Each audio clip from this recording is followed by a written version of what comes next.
Yeah. Welcome, all collectors, to another episode of Booomin Sports Cards, the podcast where the hobby stays hot and the card stays booming. I'm one of your hosts, Jason. And I'm Alex. Today we'll be discussing PSA, the good, the bad, the ugly. So let's get right into it, shall we? All right, let's get into it. Today we're breaking down PSA, aka Professional Sports Authenticator. The good, the bad, the ugly. We're talking about the value boost that comes from PSA 10s, the trust it brings to the hobby, but also the frustrations like lack of grading consistency, costs, and long turnaround time.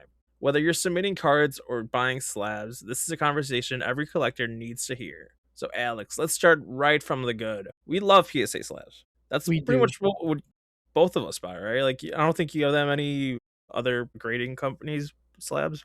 But the only thing I have besides PSA is that SGC card. Not SGC, yeah, SGC card that of Roberto I bought from the shop for like $35. That's the only thing I have besides PS like But besides yeah, I think I only have like one BGS, and I got that for free at the National. It was like a Cooper flag. for the free. That sounds great. Yeah, it was free. I was like, yeah, hell yeah.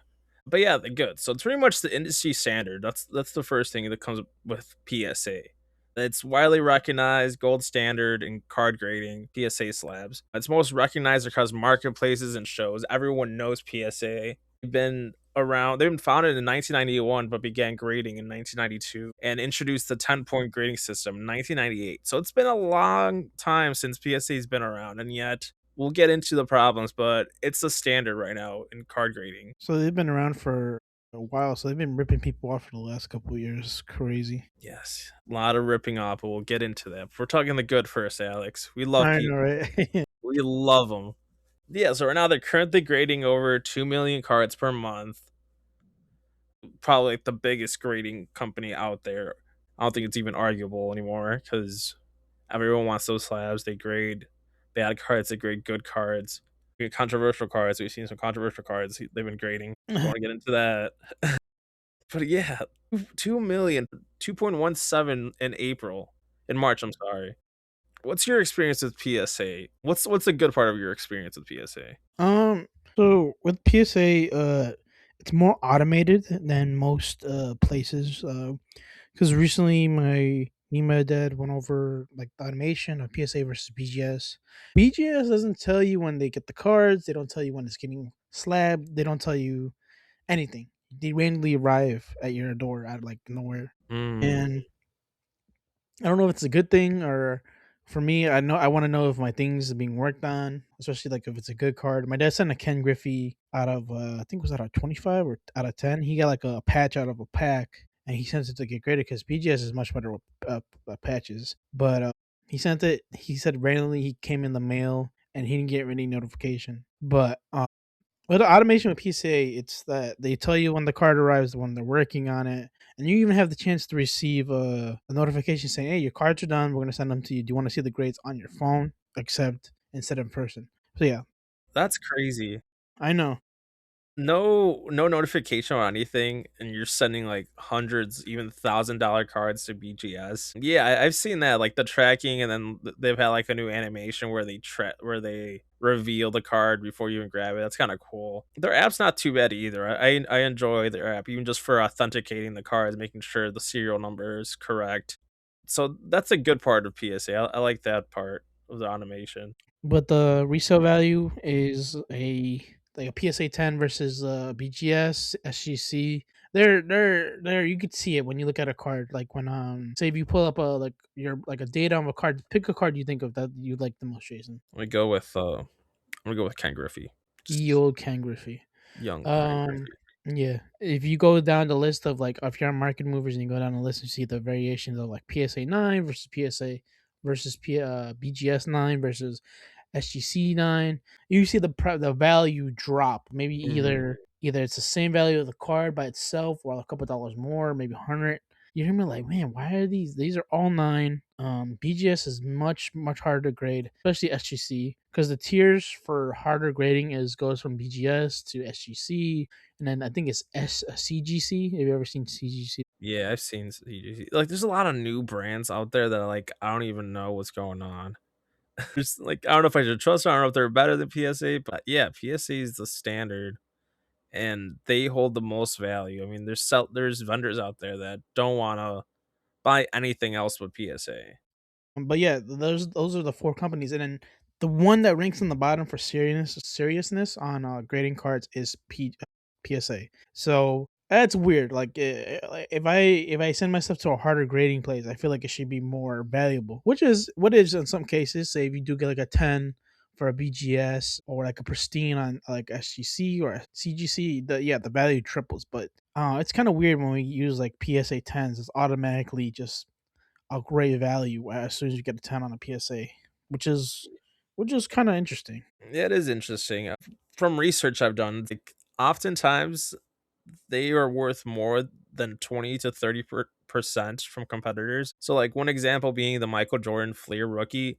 PSA 10 is 268,400 and an SGC 10 107,500. So you're saying we can afford one? So that's yeah, you're looking at was it $161,000 value between that. So because no one wants the SGC, which is insane. Still a Michael Jordan card, still the same grade. Maybe their standards are a little bit different, but at the end of the day, it's the same cards. So with what most people do now is with the I don't know if you've seen people like buy SGC nines and crack them and then send it to PSA to hope to get a 9 or better. That is a thing. That's people either do cross grading, they'll send the card over to PSA, they'll crack it open and regrade it. Some people just crack it open and send it to PSA because you don't really lose, in my opinion. Say if like that Jordan card is $5,000 a 9 SGC 9, and if you get a 9 PSA, it's like $10,000. So Yeah, I mean that so name yeah, is just alone. Even if you get an eight, it's probably worth more or the same. so that's what most people do. The in order to like gain value or whatever money they have, and they want like a better card, and they don't want to buy a raw card. Especially raw cards are like expensive raw cards are hard to grade because one, you don't know the authenticity. Like you got to see if it's real. Two, you don't know how the what do you call it, quality is. Three, if you already have a card that's a 9 and the grader is like super hard, like say BGS 9 or like SGC 9, those grades are hard to get. Or then you just crack it open, send it to PSA, they'll eyeball it and they'll be like, okay, this is pretty good. Boom, and automatically save some money. Mhm. Only thing you really do spend is on grading and maybe the insurance also. Yeah. Which leads to our other point, authentication. So PSA is pretty much the standard for they do other things besides cards like helmets, autographs. It's kind of weird. Like there's a TikTok earlier this week that I saw that was like, we've only seen like hints of like their offices and how they authenticate. That's another thing. But for the general, they pretty much guarantee that they can check if it's authentic or not. They so the way they check is that they have a like a drawer of like ready like on card autos that are authenticated. So they just like they have people who just use like the something similar to like what's already written down. So like you say if they have your auto already and they have like a picture of it, they'll compare them like, all right, yeah, it's the right one. You can see by the E how he writes his E's, blah blah blah. And then they'll end up looking up the card too. So if the card is actually real, they'll look up like a list of cards that are for, like in the checklist. But say if you get it signed by somebody, they'll just check verification. That's interesting. Yeah, according to Google, their authenticators conduct ink analysis, autograph structure analysis, like Alex said, object evaluation, and side by side comparison. So there's multiple ways like they authenticate. Overall, I mean, I don't think I've seen too many fake. I know there was at one point, I think it was Messi, who was a controversial autograph because they're saying like his I think his brother was signing for him at one point, which is kind of funny. But I think they just stopped completely from him because they realized it was a problem. So they recognize that there's problems with some autographs. So that's why they're trusted authenticators. They know when there's a problem and when there isn't. Yeah.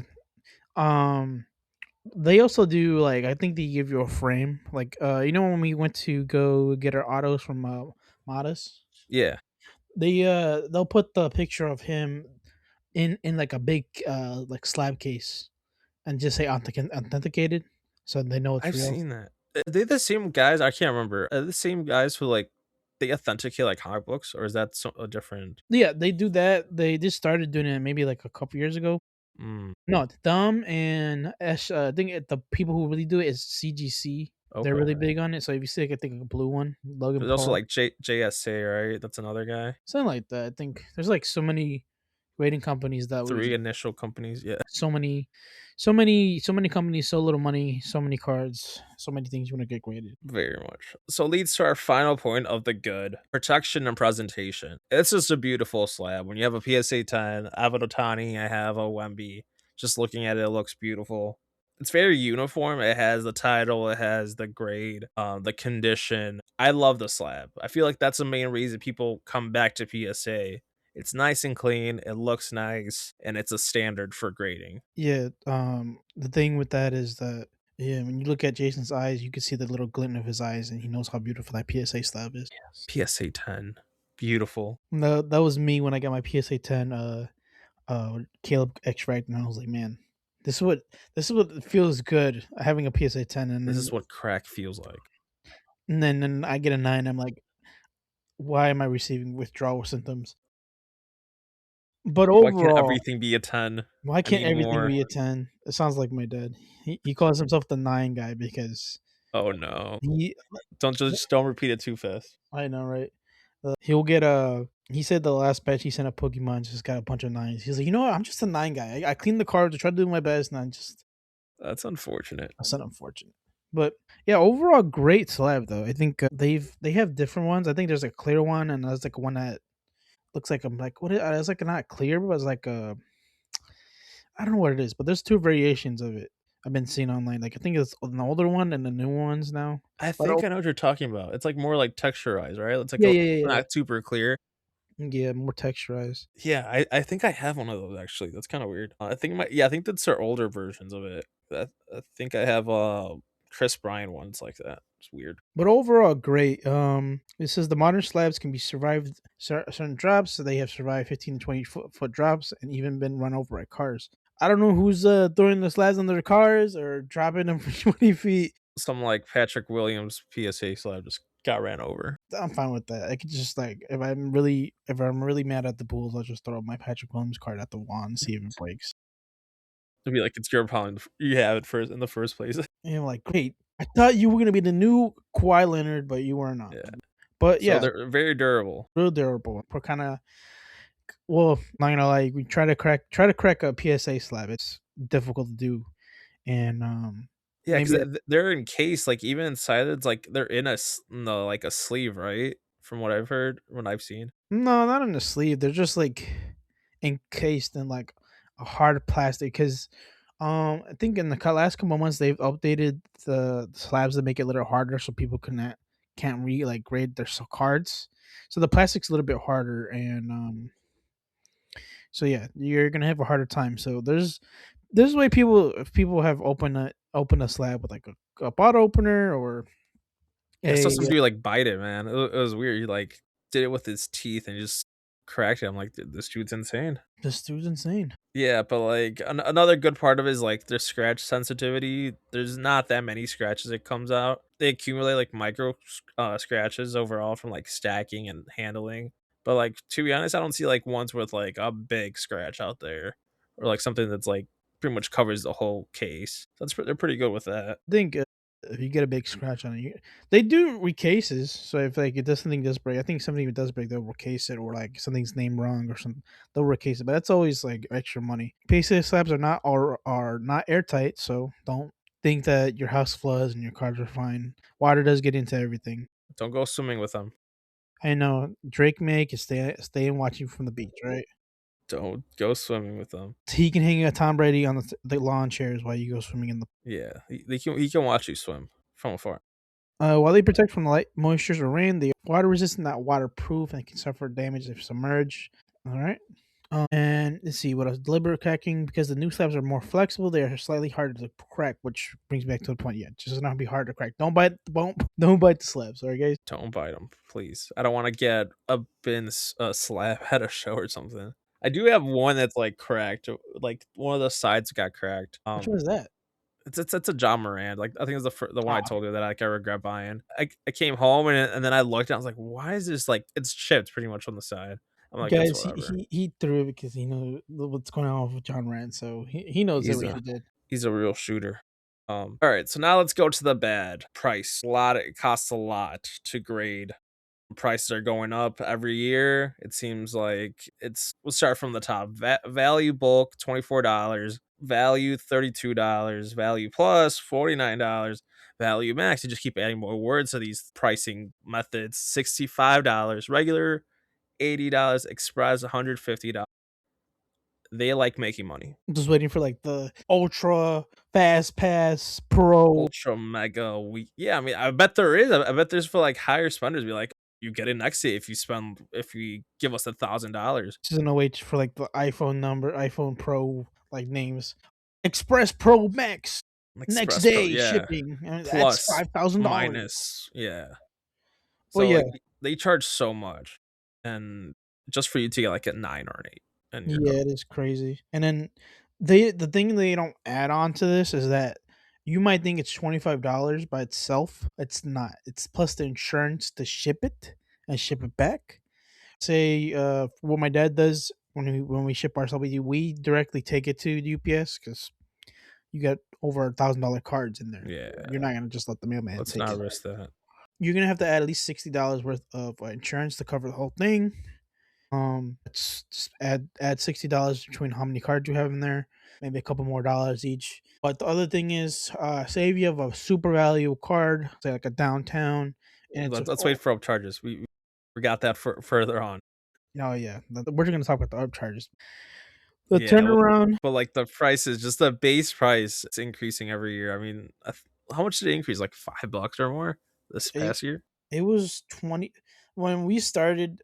Man, when we started last year, Jason, it was like $21, and then they have to pay their PSA people, guys. They got to pay Area 51, and they have to bring up the prices. So Yeah, now they we're got at aliens $25. grading chat.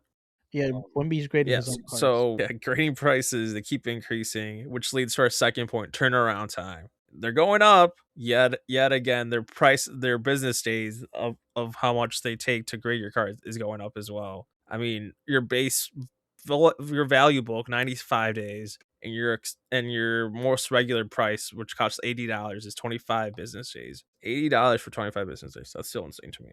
Like who's buying that? Tom Brady. Tom Brady. But yeah, the turnaround, like Jason asked the other day, how long? When is the turnaround for like his? If he's gonna give us a card, he's like, I'm like 3 months, and he's like, God damn it. Yeah, like, is it even worth it? Like, there's, like, things like, "Oh, yeah, they just gone down a value since I sent it." It's not even worth what I wanted the card to be sold as. I feel like it's a big market thing. I feel like you gotta send it in as soon as you get it, Mhm. and just like spend the freaking $80 to hope it gets a 9 or 10, and hope that value stays with it. But yeah, turnaround times have gone up. We just sent one last month. And that's gonna be bad. It's gonna be the the week before the nationals. I won't get those to the nationals. Now I'm gonna be hit with a $200 charge. That's Um, insane. the next one that Jason wants to get on, it's probably gonna be September. Chad, is that even worth it? Are the cards for the PC? They pretty much kidnapping my cards for 6 to 8 months. They're holding Jason's cards hostage, and they're like punting again. Like, do you want me to grade this or not? Yeah, right? It's like, here's the thing, it's like advertising 95 business days. That's more like 130, 170 because they don't count weekends, they don't count holidays. It's pretty much when they have a business day, they'll possibly get to your card. Yeah. The thing is that no one really tells you. You gotta add 10 days onto that. By the way, it might be 95 days. You gotta add 10 days to it. And that's some Um, bullshit. it's literally 105 because PSA they take forever to open up your order. So um so like they get it, they won't work on it for maybe like a week or two. Maybe it's usually 10 days. They don't open the box in 10 days and start working on it. So you're thinking like, all right, cool. They got it day one. No, it's not day one. They still haven't opened it. They're still working. They're gonna work on it next week by chance. Whoever's on the chop block is like, all right, I'm getting Jason's order. I'm gonna work on it, or we'll eventually get around to it. So it's an additional 10 days, which kind of sucks. That's brutal. So discouraging, like wanting to send out these cards. I'm like, just for it to come a 9 and it's already more than $20 to slab. I don't know. That's crazy. It's crazy. Which leads to another big problem: subjectivity in grading. I remember seeing a post, I think it was on Reddit as well, It stated like, "Oh, I'm a PSA grader, and if you put on higher value, higher like grading this not system, like a grading, if you go like value max or express, they are likely to be more lenient towards your grading." I'm like, "That's absurd." That is bullcrap. That It is is. It is. I was bullcrap. and I was like, "Okay, that makes sense. You're sending more money." And like he's like, "Yeah, we're more lenient if we see like scratches or like if it's off centered a little bit. We'll give you that 10 instead of like a guy who goes value. We'll probably give him a 9." I'm like, "Oh, and you're saying this as online?" So subjectivity, they are dog shit. You're saying this while you're online. We can dox you know where you live, but Legit. Like legit you're no, just because someone spends a little bit more money, they are gonna be nicer to your cards. What? that's bull because I sent my Cooper flag for what is it? The regular per $80 max, 25 days turnaround. I got a freaking 8 on that crap. So I didn't think he's bull crapping. I They think just didn't like your name, Alex. no, they just It's like like they fuck this just guy, Alex. He's from they Illinois. he's from Fuck him. Illinois. He's a Bulls fan. He's a Caleb. I'm a Green Bay fan. So I'm gonna fuck his day up. Yeah, fuck him. Fuck him and his Cooper. Fuck him in this I'm Cooper. a con fan over here. But yeah, subjectivity, it's all about how that human judges your cards. That human judges your centering, your surface, your edge, your corners. They're not perfectly consistent at all. The other thing is too, my dad had figured it out was that because PSA is in LA, right? I think it's California. I think so. He had sent a Tiger Kawhi card, and I got an 8. And my dad didn't know why I got an 8. And then they usually put notes, but sometimes they don't. So corners are fine, centering is fine, and we all got around to it. And we just figured out that it's LA. People don't really like the Clippers, and they don't really like Kawhi as much. So we Some got a. bullshit. It's cool. It kind of made sense. Like, yeah, they don't really fuck with Kawhi like that. So like, maybe that's why they It's got a freaking insane. 8. I was like, fuck.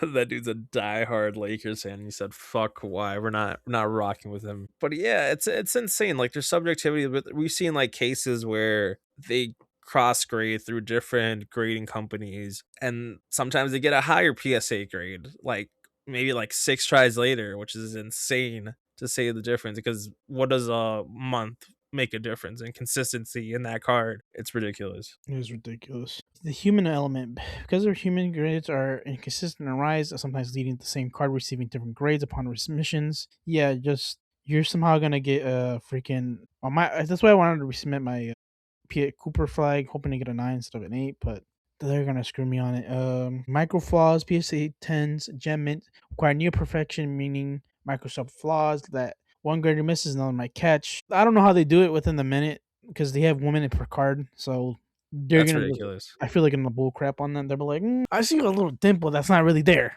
so I'm gonna. So dumb. That's gonna A be minute per card is ridiculous. Like yeah. what they just like scroll on TikTok and like just move past cards. You're like, yeah, that's a 9. Hold on, let me watch this video. Oh, that's the 2. If it was me, I'd probably give like everybody a 9. But be fair. I wouldn't get any. If it's like terrible, yeah, I'll give it. But if it looks like nice, I'm like, all right. The only thing that's wrong with this is the centering 9. But I can't. You can't Just to bullshit make me. the news, I'll give like the most off center card like a 10, just to fuck around. If I was a grader, it'd be like the most scratched like off center card. Yeah, that's a fucking 10, man. Thanks, man. So I'll take it. It's freaking Fucking $10,000 card, and then everybody's looking at you like, really? You gave that guy a 10, but you won't give me my fucking near perfect card a 10? it's so hard to get 10s from what I've heard. I haven't done too much grading myself, but like, yeah, it's damn near impossible. I mean, with the subjectivity they have, Yeah, they look at eye appeal. I mean, it's a guessing game overall. it feels like I'm freaking modeling my cards. Yeah, and then Well, even if they do grade a 10, you get upcharges. Alex, what's your experience with upcharges? I know you've gone through it. so Jason, you like winning, right, Jason? I love winning, mostly in gambling. I love winning. I love money. All right. Besides that, um, so with say if you have a 10 or 9 and it's an expensive card, say if it's a downtown and it does well, So the 9, jackpot. That's my jackpot. that's your jackpot. I hit the jackpot. Got a You 10. spending some more money on PSA is a good jackpot. Let's Uh, go. let's go. If you opened up your receipt and you're like, oh crap, $500 in insurance, you're like, oh shit, I want something hit. Thank God. But yeah, so with they'll charge you automatically. Say if you bring they'll charge you for shipping, charge you for insurance, they'll charge you for cards you send in. And then there's other fees. Say if like you selected to get the auto graded and the card, that's a little more. So yeah, just if you're winning and you're happy about paying more on PSA, you're like, all right, cool, I got a 9 or 10 on these cards, and then the one probably the most expensive one. So your Tom Brady just hit 9, guys. Congrats. Damn, that's unfortunate. Yeah, that from what I've heard, they pretty much give you an upcharge if the card's valued more than what you initially selected. The grading value. They send you like a pay now link. Like, come on, man, just let me have my card. They pretty much hold your card until you pay that. They won't release it or ship it back. So you gotta grade that. I wonder what they Sometimes do if you don't. They probably just ungrade it and just send it back. Sometimes they'll just take the money out of your account. That's why most people put credit cards on file, like my parents do. They put like credit cards just in case like it does come back earlier than expected. They're not gonna be hit with $1,000 fee out of nowhere out of the debit card. And I'm like, great, I don't have money to like That would be for that. bogus. Yeah, so they don't really. So yeah, I think they'll charge you, man, no matter what card you have, and it's without being unexpected. Like you might wake up tomorrow and be like, "Why am I missing $1,000? Oh crap, my PSA order went through," and they're gonna tell me the results, and then like by today. So yeah, you'll get hit with the fee. Is it true that like it's pretty much based on like the market value of that card, which you're upcharged? Yes, save like my dad's Roman Anthony card. It's worth $1,000 by itself.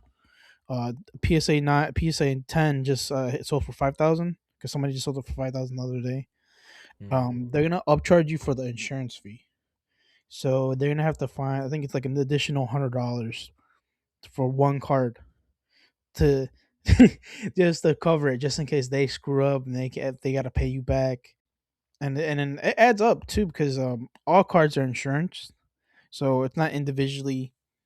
So say like all your cards come out to be over $1,000 each, you're gonna have to put a certain amount of insurance on that, what you get charged. So you might be thinking, I'm gonna spend $1,000 on these cards. Add on the 5,000, not the 5,000, the 500. I was about to say it's 5,000. At that point, I just buy graded. I know, buy just buy graded, and you end up getting another 50. Like you're like, oh, okay, 1,000 or 1,500. What the hell? Oh, my cards hit, but I'm paying. It's a satisfying feeling. You know you hit something, and then now you just gotta pay the price. You hit the jackpot, boy. You gotta pay the fees, the Gotta IRS. pay for the fees. IRS. Okay, so now let's go into the ugly, the very ugly. PSA, it's been around for so long, yet they still have problems. One of the problems is pretty much the card industry itself. We have an obsession for PSA 10s. I love PSA 10s. Everyone wants that PSA 10. If it's a PSA 9, like we said, it's dropped a couple $100. People don't want PSA 9s. I really don't care if it's a PSA 9. I do want like certain players a PSA 10. Like I mentioned to Alex, I want a PSA 10 of Drake May. Troy, man. That's my goat. So I want a PSA 10. But like for example, we both have like a Kobe Bryant rookie card. That's like an 8. And we're like, that's a dope card. That's his rookie card. That's his base rookie card. It's not worth like the 10 or a 9, but it's a dope card. But other people are like, I need 10. Anything besides 10 is a loss. We don't want 10s in our collection, non 10s in our collection. Yeah, the price difference for that Kobe card you mentioned. I have an 8, and that's like 140, and then like the 9, I think a 9 is like $200. Then when it's a 10, it's at 15. So the price jump on that is crazy. Yeah, that people just love 10s. I get it. They're supposed to be perfect, but like we mentioned before, it's subjectivity. They it could actually be an 8. Who knows with PSA? But yeah, PSA 10s. Everyone loves them in the grading community, and that's why they start charging more because people want the 10s. So it's People want the just 10s. just a ladder of people wanting 10s. Number three, we're going into number two. I'm sorry of this part. Cracking and resubmitting. But like we mentioned, a lot of cards are graded poorly. Maybe it's that grader has a bad day, and maybe his dog ran away. His dog got ran over. His wife loved them. His wife took the dog. I don't know. I'm just talking about dogs nowadays. But yeah, so there's multiple occasions where like a Ken Griffey Jr. card was a PSA 6, then translate to a BGS 9.5, which is insane. That's fluctuates from like over $1,000, hundreds and $1,000 just from cracking and resubmitting the cards. So that's a big problem with PSA. Your grades aren't certain. They can be something else in a couple months if you crack it. That is true. That's why people do a lot of cracking, resubmitting, cross grading. They would preferably, as I mentioned earlier, that's why most people do like CGC. They'll find like something because CGC is harder at grading because I think they use some AI to grade their stuff. And same thing with Beckett. So people will just crack open a CGC 9 and resubmit it to a PSA not like a PSA submission, hope to get a 9 or 10 because the value difference is remarkable. Because Mhm. like I wanted a LeBron James rookie card, and the CGC is 400. And then if it gets a 9, it goes up to $800, or 10 is 15, which is kind of crazy. Which is kind of crazy. Yeah, I mean, everyone wants that PSA. I Another thing, like it leads from like cracking cards. Population reports increase. There's artificial scarcity questions, like if is that card really that rare? Is there really that many cards in the market of that card? So it leads to that because people want the best grade, so they'll keep cracking the card until they get the card grade they desire. So inconsistency overall hurts the hobby and the market in general. So that's a big problem, cracking and resubmitting PSA cards. I know. Jason just told me I'm the problem. That's what it is. You are the problem. Stop cracking these cards. I don't know. It's up to you. I don't care. It's up to you. I don't care. Just give Grading me a PSA. controversies. Accusations over the year and consistent favoritism, no proven systematic wrongdoing, but widely debated in the hobby, which is kind of true. Social media amplifies bad grade stories. What is a bad grade story to you, Jason? What is what we picked today? I feel like the one that happened last year was the allegations that PSA bought cards back from the sellers. Because yes, PSA does buy cards back from the sellers. If you don't want that card, they will give you possibly market price, probably No, less than market price.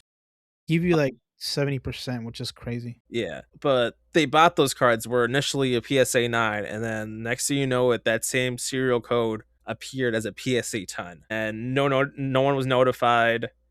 And the person who submitted those cards saw it on the market and is like, "What is going on? Where's the transparency in this?" Which is crazy because wasn't it like a Pokemon card or Yeah, it something was like a that? Pokemon. I want to say, yeah, Yeah, which is weird because with yeah, because PSA just started. I think they just started selling cards, which is weird. So when you automatically say if you get your list of cards, so that when you get to open them on the phone, they'll tell you how much the value is. They use card letter. They'll tell you how much the value is. Afterwards, they offer you, I think, 80% or 75% on what the card is worth, and then they'll pay you out, and they'll go put the full price of the card out.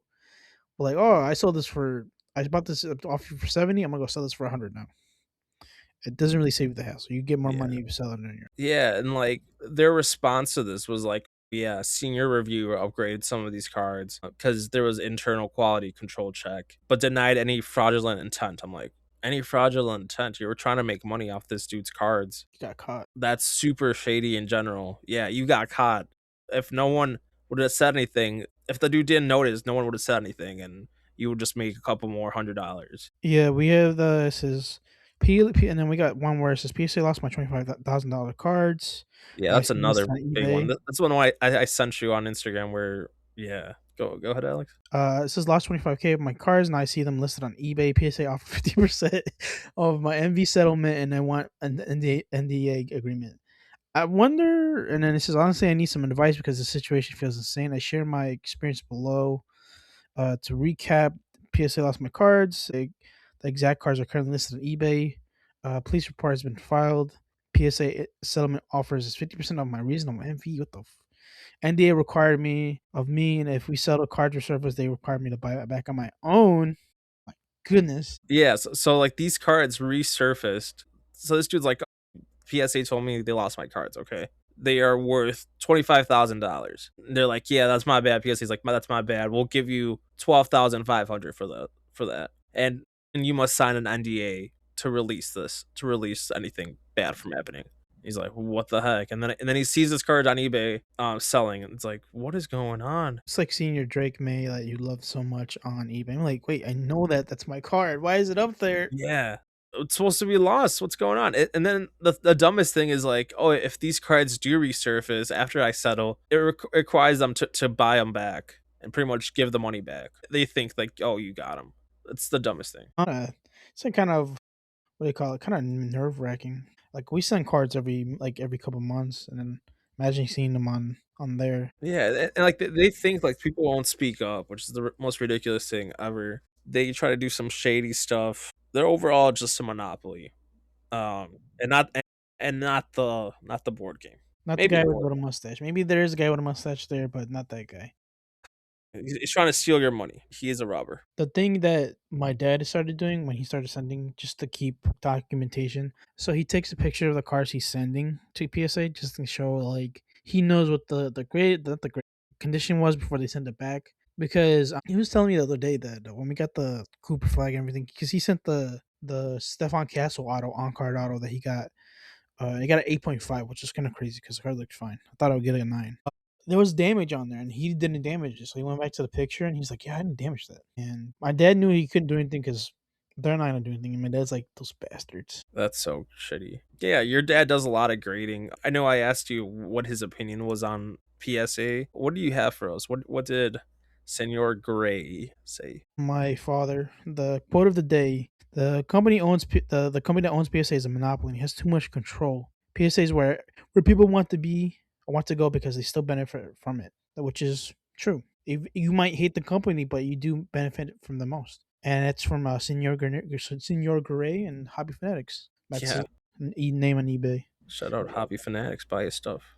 Yeah, buy. But yeah, Monopoly. I mean, they just bought BGS. Is that wasn't that right? Is that the company? Yeah, so the company that owns PSA, it's called Universal Collectors or Collector Universe, something like that. I don't know which one it is, but it's the name.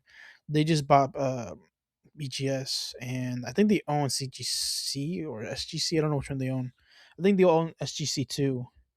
So yeah, it's a big company that owns a lot of these grading companies. So you got one that's automated, you got one that doesn't tell you, that doesn't really tell you what's going on with your card, and you got another company that does it within 2 weeks, but it's not valuable as much as the PSA. So, which is kind of crazy. Mm-hmm. That's insane. Yeah, and those stories are allegedly. We're not trying to get sued by PSA. Okay. These are just stories we see online. These are stories. They're not our stories. We don't know if it's 100% real, but this is what's out there, and this is what catching buzz on social media. I've seen multiple posts about PSA's horror stories like this. John Um, PSA, please don't sue us. yeah, yeah, that's probably his name, John 316. Through Josh 632.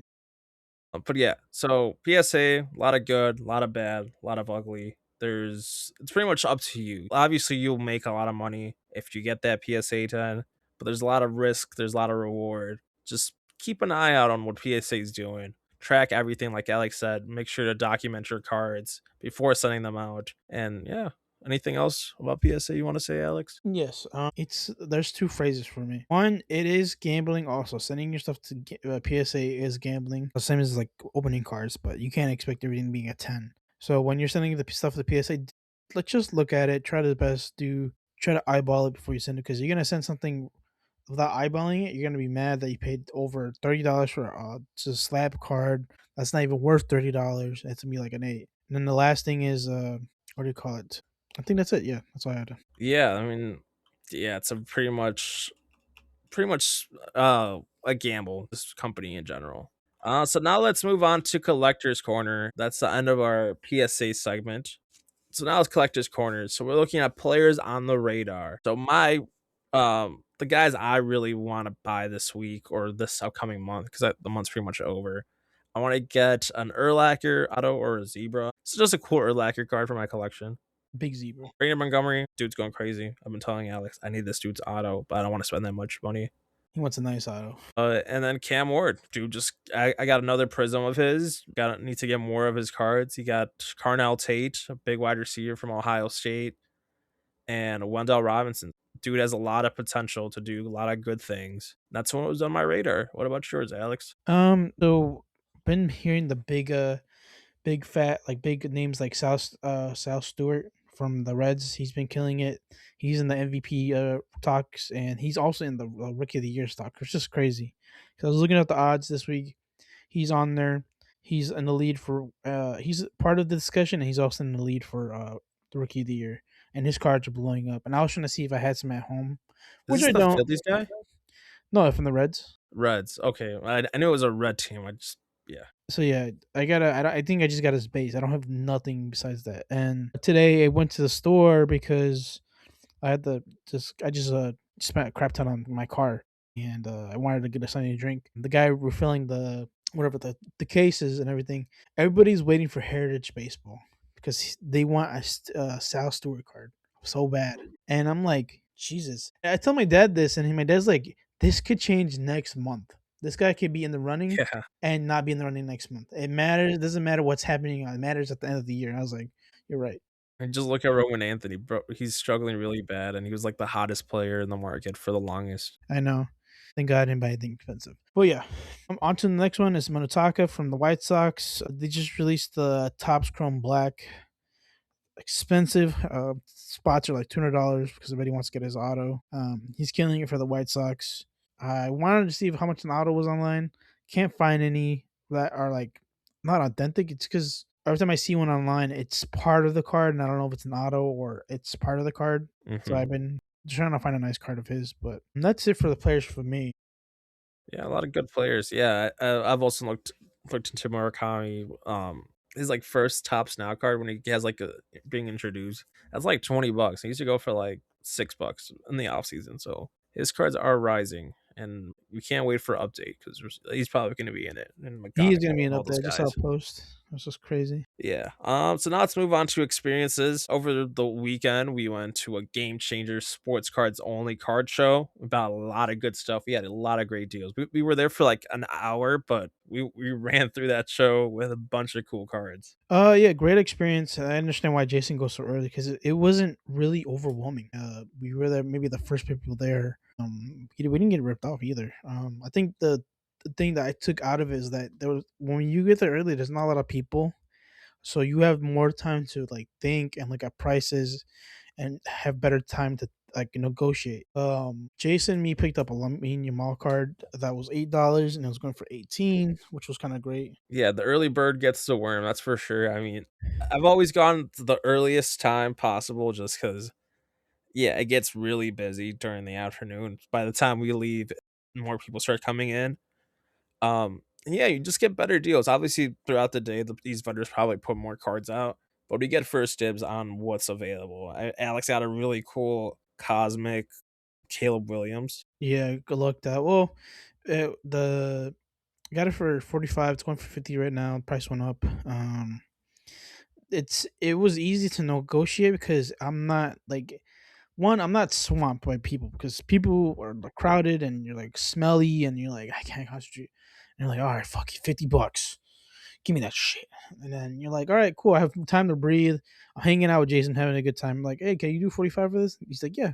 Boom. Made 55 $5 off that. And throughout Yeah, the show, it was pretty great. yeah, you get like more conversations with these vendors. It's not that much transactional. We talk ball with these vendors. It's not just, oh, can you do this price? Let me get that price. Yeah, it's a better experience when you're less swamped. Like the Sports Spectacular, you were swamped. You were just waiting to get the attention of the buyer of the seller. I'm sorry.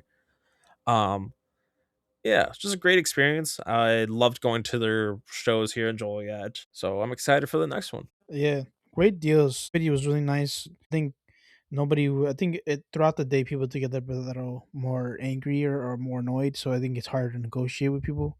But when we got there, people were easy to negotiate, talk to. Me and Jason didn't really struggle.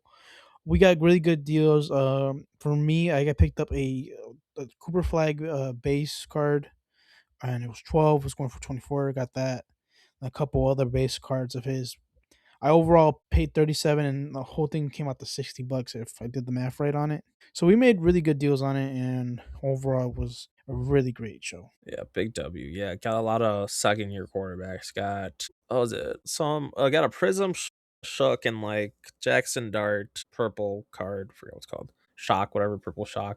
A nice VJ that's red, white, and blue. So yeah, a lot of dope cards. Colson Montgomery went crazy today and yesterday as well. Got his auto, but yeah, cool experience. Jason got a good deal on a Drake May card, which was kind of great. He loves Drake May. I'm trying to think what Drake Maker What's the X I got. Oh Factor? yeah, my X Factor. That I've No, been we're waiting X so Factor. long to get that card. I just love He's it. been, he's I'm been so trying to happy. buy my cards from me. He's like, give me all your Drake Mays. Yeah, It's not how it works, Jason. I would like to have something nice of his too. I get all the Drake maze. All the Drake Mays. That's gonna do it for today's episode of Booming Sports Cards. If you enjoyed the show, make sure to give us a follow on social and wherever you will enjoy podcasts. Stay ripping, stay collecting, and remember the hobby's always booming. We'll catch you another next time. See ya.